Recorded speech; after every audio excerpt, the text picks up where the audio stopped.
3, 4, 5 wide back there. And down into corner number 1. Everybody gets in cleanly as we're still 3 or 4 wide deep in the pack, mostly 2 by 2 though, as the front 5 start to stretch out. Single file, we got a car off. It looks like it's Kerry Mix.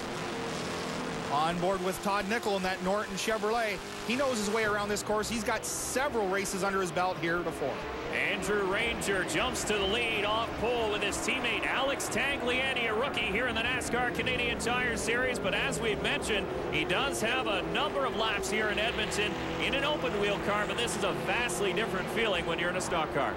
Well, Dave Jacobs got to be very proud. Both his boys up front, Al Blanchard horsepower, seems to be getting the job done. How about Trevor Siebert, though, in the 69 car, holding off your points leader, the tow truck in a box, number 22 of Scott Steckly, as we ride on board with Peter Gibbons back in the Ford car for the road courses. That was a great shot of Peter going up through the gears in that Ford Fusion. But it is a pair of Fords, actually a trio of Fords, leading this field as you see a great field of NASCAR Canadian Tire Series cars racing on by our speed shot as Andrew Ranger comes off the final corner. He will lead lap number 1 here in Edmonton. Steckly has a run on Siebert, but Siebert's going to take defensive action. Wiggles in the braking zone. There's what's so much fun about this temporary street circuit that is actually on an airport runway. Of Alex Tagliani now looking to the inside of his teammate, down through the gears, and he's on the inside. What a textbook move. Got down into the gearbox first, third, second, got into the braking zone on the bottom, and his partner had no place to go but to watch it. Absolutely, he's just sitting here watching. Hey, there's the 22 sliding down the inside of Siebert. Scott Steckly will pick up 3rd spot under braking as he is going to bring the 84 of J.R. Fitzpatrick with him. Siebert's down low in the blocking position, but here comes J.R. Fitzpatrick on the outside. Well, not the preferred line, but you got to remember, he's trying to get to the outside apex. Oh, and he did squeeze J.R. out of the position. So J.R. Fitzpatrick had a decision to make, the wall or the spot, and here he comes. Back hard on the outside. J.R. Fitzpatrick is going to get the spot this time.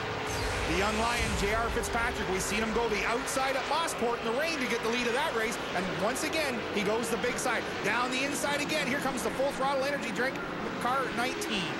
That's Brad Graham. He'll move up into 5th spot, but back on the inside comes the 69 of Trevor Siebert. You see Anthony Simone and Don Thompson Jr. tailing that pack. Harder and sharper. Good run for the 19 of Brad Graham. Historically not very strong on the road courses, but problems on the 69 of Trevor Siebert as he falls back. Tom's got an update.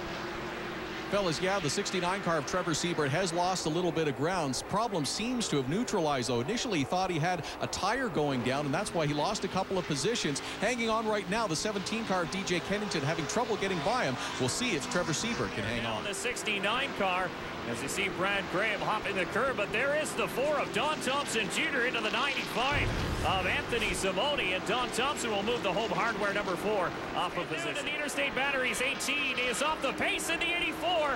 J.R. Fitzpatrick goes around backwards. Caution flag flies for the first time here in the Edmonton 100. Wow, J.R. Fitzpatrick goes for a big slide.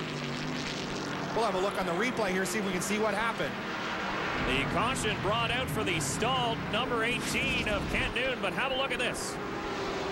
We see Noon just stop there, and JR is all by himself. Maybe there's some liquid down on the racetrack, and JR just goes around. Hopefully he didn't flat spot them tires. That's a pretty high-speed twist.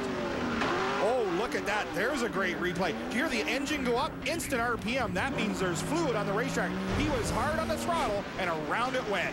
And at a pretty quick pace, so hopefully no engine trouble as well on the 84 as they back tires were engaged obviously in gear as Noon gets pushed off by the Wheel and Engineering safety crew, so that's obviously something going to weigh in their mind. Hopefully they didn't twist that engine over backwards.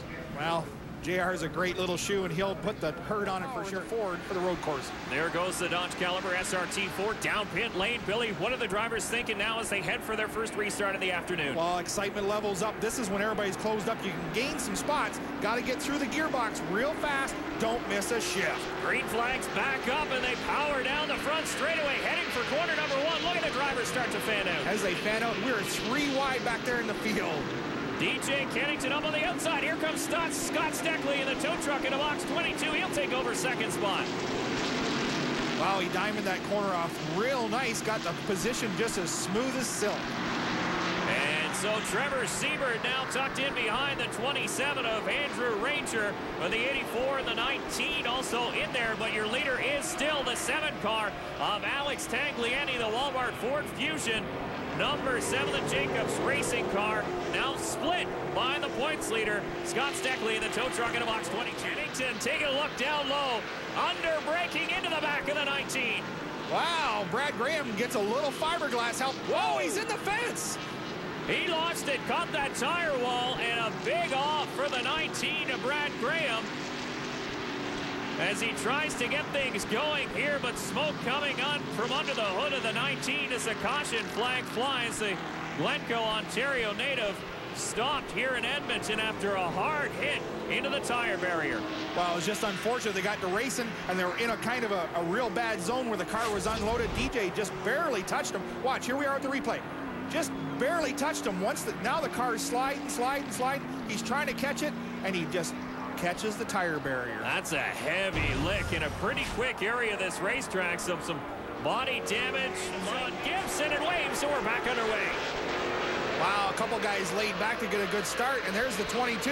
He's taking a look on the 7. Look down here at the bottom. There's J.R. Fitzpatrick. Got a whale of a start, and he brings with him the 4 and the 3. Way up on the outside was J.R. Fitzpatrick. It didn't equal any positions for him as he tucks in behind the 22, but the 4 of Don Thompson Jr. is up to 5th now. A great start for the home hardware. Whistle will have to go to the pits to make some repairs. Take another look at it. Oh, he was outside chasing the boys as well, and he missed the corner altogether, locked it up, turned it backwards into the tire wall. The only thing that saved him there was a tire wall. If that was a concrete wall, that damage would have been a lot worse, but Jared Whistle. Here comes Ranger, though, back to the inside of the 84. These two battled on the last lap of the last race here in Edmonton, and it was J.R. Fitzpatrick who came out on top, taking the win. This time Andrew Ranger gets the better of the 84, but here comes J.R. back underneath him. Wow, that wasn't very polite. He muscled his way through there and just literally slammed the door shut on the way through. J.R. had to pedal not to get hit. See DJ Kennington and Anthony Simone in the 95 goes around. He backs it into the tire wall as John Nickel goes around Simone into the wall and stop, but no caution just yet. Close here on the last lap, going to the corner number 1. No, he'll back off. Oh, look at this. He's sliding it under brakes. He's got the back end locked right up. He was pedaling hard. He's to the bumper. He's taking a look. Scott Steckly must be watching the mirror in that 22-year points leader, trying to hang on to second spot here in Edmonton as they chase the leader, the 7 of Alex Tagliani. There he is up the inside. He snuck through, and there's the 22 going right back at him. Back underneath comes Scott Steckly, and he'll take second position back. Andrew Ranger got underneath, but overcooked it. Now Steckly is crossways off the corner.